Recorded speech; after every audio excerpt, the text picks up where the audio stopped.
एकादशी के दिन शंकर भगवान को चावल का दाना चढ़ाना चाहिए कि नहीं चाहिए।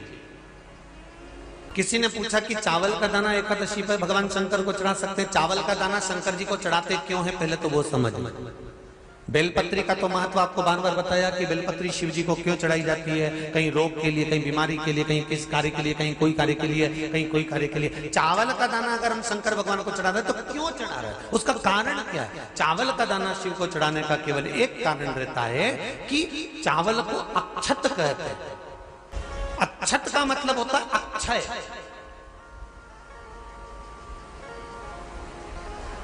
अभी हमारे यहाँ एक तिथि आने वाली है, अक्षय तृतीया। उसका मतलब क्या होता है, अक्षय, जिसका कभी क्षय ना हो। जब हम भगवान शंकर को चावल का दाना चढ़ाते हैं, जैसे बहुत ध्यान दीजिएगा महाराज, बहुत समझने वाली बात है, बहुत ध्यान से। चावल का दाना हमारे मस्तक पर तिलक करने के बाद पंडित जी क्यों लगाते हैं कि भगवान जैसा समय आज चल रहा है, आप पूजन कर रहे हो, पाठ कर रहे हो, दान कर रहे हो, पुण्य कर रहे हो, सत्कर्म कर रहे हो, भजन कर रहे हो, मेरा देव अधिदेव महादेव, मेरा नारायण, मेरा सत्यनारायण भगवान, मेरा राम जी, मेरा विष्णु जी, मेरा भागवत मैया, मेरी रामायण मैया, ब्राह्मण मस्तक पर तिलक लगाने के बाद चावल इसलिए लगाता है कि जैसा समय आज चल रहा है, भगवान तुमको ऐसा ही समय बनाकर रखे और तुम ऐसे ही चार चांद लगाते रहो, दान पुण्य संकीर्तन करते रहो। इसलिए मस्तक पर चावल का दाना लगाया जाए।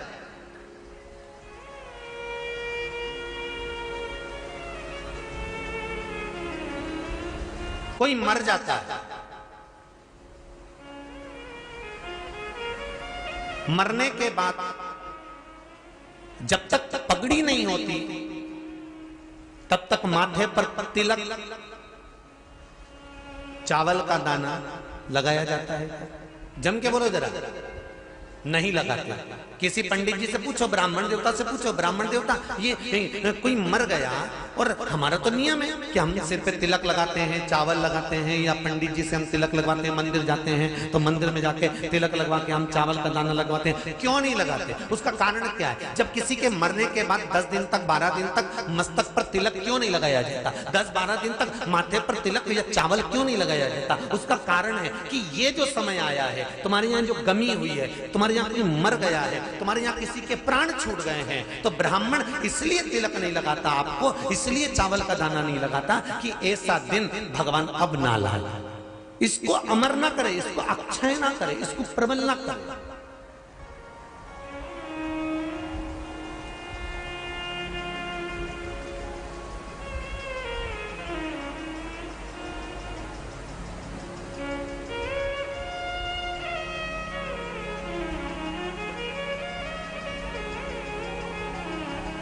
और जब चावल का दाना, तो यहां शिव महापुराण की कथा करी, चावल का दाना हम शिव जी को क्यों चढ़ाते हैं, भगवान को क्यों समर्पित करते हैं, भगवान की पूजन में अक्षत क्यों समर्पित करते हैं, चावल क्यों समर्पित करते हैं, उसका कारण क्या है। तो कहा, आज मैंने जब चावल का दाना आपको समर्पित करा है, जिस भाव से, जिस विश्वास से, जिस श्रद्धा से, जिस मन से मैं आपको रिझा रही हूं, हे भोलेनाथ मेरी ये मनोकामना पूर्ण कर, इसको अक्षय कर देना, इसको अमर कर देना, बस इतनी कृपा आप कर। किसी ने पूछा एकादशी के दिन चावल चढ़ाए कि नहीं चढ़ाए, तो यहां तो सीधी सीधी बात है, बीमारी देखकर थोड़ी ना आती है कि नवरात्र चल रहे हैं कि सावन का सोमवार चल रहा है। बीमारी तो बीमारी। तुम चावल मत खाओ। तिरुपति कौन कौन गया, हाथ उठाओ, ठीक है। जगन्नाथ जी कौन कौन गया, हाथ उठाओ, हाँ ठीक है। द्वारका जी कौन कौन गया, हाथ उठाओ, ठीक है। बद्रीनाथ कौन कौन गया, हाथ उठाओ, ठीक है। एकादशी के दिन कभी तुम बद्रीनाथ चले जाओ, एकादशी के दिन तुम द्वारका चले जाओ, एकादशी के दिन तुम तिरुपति चले जाओ, एकादशी के दिन तुम जगन्नाथ चले जाओ, एकादशी के दिन तुम्हारी मर्जी पड़े भगवान के किसी धाम में चले जाओ और भगवान को भोग लगाओ और उनकी थाली को झांक कर देखना, उसमें चावल जरूर मिलेगा, उसमें ऐसा नहीं है कि चावल नहीं मिलेगा। बद्री नारायण में भगवान को चावल का भोग लगा हुआ मिलेगा, द्वारका में चावल का भोग लगा हुआ मिलेगा, आपको जगन्नाथ में चावल का भोग लगा हुआ मिलेगा, तिरुपति में मिलेगा, द्वारकाधीश में मिलेगा, नाथू द्वारा में मिलेगा, सांवरिया सेठ में मिलेगा, काकरोली जी में मिलेगा।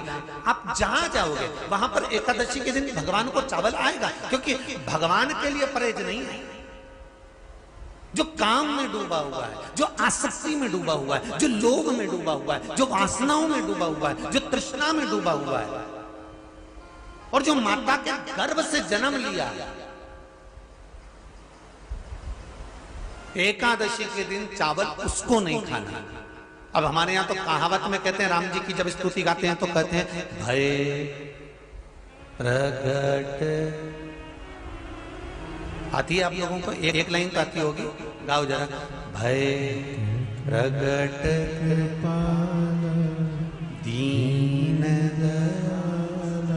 कौशल। अब रामचरितमानस में कहा भय प्रगट कृपाला। प्रगट मतलब एकदम सामने आ गए। यहां लिखा है पेदा भय लाला। अगर तुलसीदास जी लिखते तो जन्म लिया होता राम जी ने तो तुलसीदास बाबा लिख देते कि पैदा भय, माता के गर्भ से इनका जन्म। नहीं नहीं नहीं, यहाँ कहा भय प्रगट कृपाला दीन कौशल्या। यहाँ प्रगट भय। एकादशी के माता पिता कौन है? सबसे पहले एकादशी का व्रत किसने रखा था?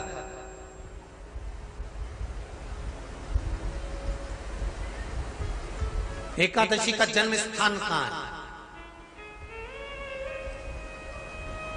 दुनिया के लोग बहुत प्रश्न करते हैं, राम जी अयोध्या में हुए थे, भगवान कृष्ण मथुरा में हुए थे, तो एकादशी कहां हुई थी? तो उसको बताना तो पड़ेगा कहां हुई थी।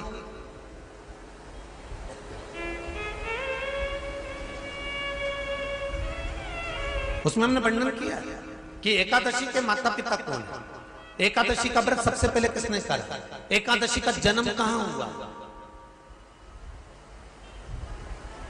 एकादशी को क्यों चावल नहीं खाते, एकादशी के दूसरे दिन चावल का दाना खाना क्यों जरूरी है।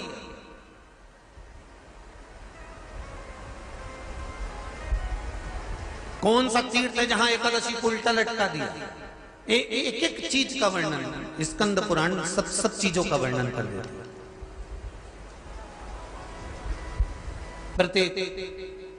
तो यहां जो वर्णन आया कि आप मनुष्य जो माता पिता के गर्भ से, माता के गर्भ से जन्म लिया हो, संसार में जिसका जन्म हुआ हो और मृत्यु लोक में गर्भ की कैद में रहने के बाद जन्मा हो, उसको एकादशी के दिन चावल नहीं खाना चाहिए।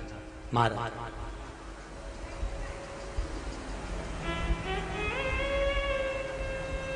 पर यहां शास्त्र ये नहीं कहता कि भगवान को चावल नहीं चढ़ाना चाहिए। यहां शास्त्र कहता है आप शिव जी को चाहे एकादशी हो, चाहे द्वादशी हो, चाहे प्रदोष हो, चाहे पूर्णिमा हो, चाहे अमावस्या हो, चावल का दाना आप भगवान शिव को समर्पित कर सकते हो। और ज्यादा नहीं, शंकर कभी ये नहीं कहते कि मुझे बहुत सारा चढ़ा। शंकर जी की कथा कहती है कितना, मात्र एक चावल का दाना। हम तो उनसे भी कहेंगे जो लोग कहते हैं ना कि हम आज हमारा सावन का महीना है तो आज हमें भगवान को 1.25 लाख बेलपत्र चढ़ाएंगे, तो कोई कहता हम 1000 बेलपत्र चढ़ाएंगे, तो कोई के हम 5000 चढ़ाएंगे, कोई के हम 50,000 चढ़ाएंगे। मेरा निवेदन केवल इतना है, तुम तो एक चढ़ा। और ये भी जरूरी नहीं है, एक बेलपत्र भी कब चढ़ाई जाती है शंकर भगवान को, जब तुमने किसी एक बेलपत्र का पेड़ लगाया होगा और वो पेड़ बड़ा हो गया होगा, तब तुम हकदार बनते हो कि किसी के पेड़ की बेलपत्र तोड़कर शिव को चढ़ाई जाए।